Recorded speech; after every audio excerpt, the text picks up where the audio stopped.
C'est un lieu incontournable en principauté. Les grands appartements du palais princier, une quinzaine de pièces chargées d'histoire, témoins de l'héritage de la dynastie des Grimaldi. Un lieu symbolique qui attire chaque année un grand nombre de visiteurs. We feel privileged to be here, that we are able to have a look around in a palace that still has a royal family and it still has a lot of history in it as well. Depuis une dizaine d'années, la Renaissance trouve un nouveau souffle sur les plafonds et les murs du palais princier.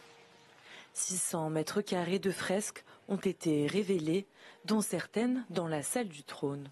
Vous pouvez voir des scènes de l'Odyssée d'Ulysse et ce qui est intéressant, c'est de s'amuser à essayer de reconnaître quel épisode de la mythologie on peut avoir. Et je pense vraiment que c'est la plus grande nouveauté qu'on ait cette année. De plus, on a rajouté du mobilier dans la salle du trône pour qu'elle reprenne cette atmosphère qu'elle a pendant l'hiver et pendant les réceptions privées et officielles. C'est un passage obligatoire pour devenir commissaire sur les futurs Grands Prix de la Principauté. Chaque année, les bénévoles de l'Automobile Club de Monaco, expérimentés comme novices, doivent tous valider le stage de formation. Tout le monde est évalué, donc du chef de poste. Donc nous, on a décidé d'évaluer le chef de poste avec ses critères à lui et son équipe.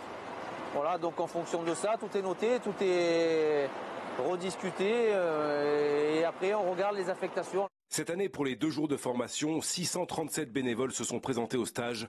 Parmi eux, 52 nouveaux, âgés de 18 à 40 ans. Évalués par 103 formateurs, les passionnés de course automobile étaient observés sur 12 ateliers différents.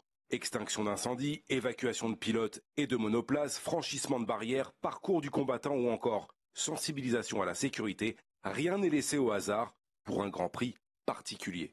C'est assez étroit, il est aux normes réglementaires, mais néanmoins il n'est pas large. On demande une réactivité instantanée de la part du commissaire, ça veut dire un ordre, une discipline impérative, tout dans la sécurité. Une visite médicale dès l'obtention du permis de conduire, puis tous les 15 ans et tous les 5 ans pour les conducteurs de 65 ans et plus. À Monaco, les avis sont partagés. Pour moi, ça me paraît une contrainte supplémentaire. Maintenant, si ça devait être quelque chose de très lourd, qui éventuellement ferait en sorte que soit les gens perdent leur travail parce qu'ils perdent leur permis, voilà, je sais pas. De notre côté, avec toutes les consommations de drogue, d'alcool, je dis que des analyses de sang sur des personnes plus jeunes, c'est peut-être pas bête. Pour la sécurité, c'est pas bête. Après, le permis complet, c'est discutable. Pourtant ici, cette visite médicale existe déjà pour les 70 ans et plus. Si vous échouez à ces tests, vous perdez alors le droit de conduire. Un renouvellement de permis de conduire. Vous allez avoir 70 ans, ok. Chez ce médecin, ces consultations sont presque quotidiennes et indispensables à la sécurité routière. L'élargir aux plus jeunes serait pour lui une bonne chose, car durant cette visite, c'est un bilan de santé global qui est fait. Un clic et le taxi est commandé. Ce soir, ce sera enfin possible à Monaco, grâce à une application qui n'existait pas en principauté. Je pense que les clients, ce sera les premiers avis, car ils attendent ça depuis longtemps. Moi, ça fait déjà quelques années qu'ils nous disent à quand une bonne application. Pour l'utiliser, vous pourrez renseigner votre trajet. Une fourchette de prix vous sera proposée. À vous d'accepter ou non la course. Pour le paiement, il sera possible de le faire en ligne ou à bord. L'application vous laisse le choix. Ensuite, vous pourrez voir votre taxi arriver sur la carte. Pour les 95 taxis monégasques et les 28 saisonniers qui seront là cet été, cela va leur permettre de mieux gérer le nombre élevé de demandes à certaines heures, une situation souvent problématique à Monaco. Pour trouver la meilleure pizza de Monaco, coïncidence ou pas, il faut se rendre boulevard d'Italie. Cela fait 2 ans que ce restaurant italien reçoit le précieux sésame. Je le dis à tout le monde quand on nous dira c'était bien votre pizza. Ben oui, on a gagné pour 12 années consécutives la pizza meilleure de Monaco. Ce concours est organisé par Monte Carlo Gastronomie. Ce sont les clients de la principauté qui votent sur Instagram pendant 1 mois. Mais quel est leur secret pour faire de si bonnes pizzas? Ici, chacun a son idée.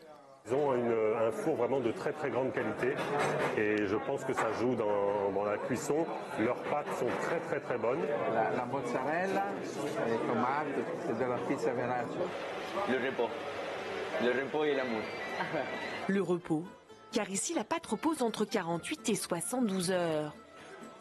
Quant aux ingrédients, ils viennent de la région de Naples, d'où est originaire la famille. Chaque année au mois d'avril, il est l'heure d'effectuer les travaux de reprofilage de la plage du Larvoto. Les différents coups de mer de l'hiver ont accentué la pente d'accès à l'eau. Les engins de chantier s'occupent donc d'aller récupérer ce sable pour ensuite le déposer sur la plage et la remettre à niveau. Il y a une pointe qui se forme d'une manière naturelle vers le milieu de la plage, donc ils récupèrent ce sable pour le répartir de manière unilatérale des deux côtés. Cela permet en fait de redonner une morphologie adaptée à la plage et de garantir une capacité d'accueil suffisante du public. Durant les 3 semaines de travaux, l'accès à la plage est restreint. La turbidité de l'eau impose également à la direction des affaires maritimes d'interdire la baignade. Pour les dangers déjà des travaux et forcément aussi la pollution que ça pourrait créer pour les personnes qui se trouvent dans l'eau. Un filet anti-turbidité a donc été mis en place. Installé sur toute la profondeur, il freine la propagation de cet aspect flou de l'eau et sa pollution.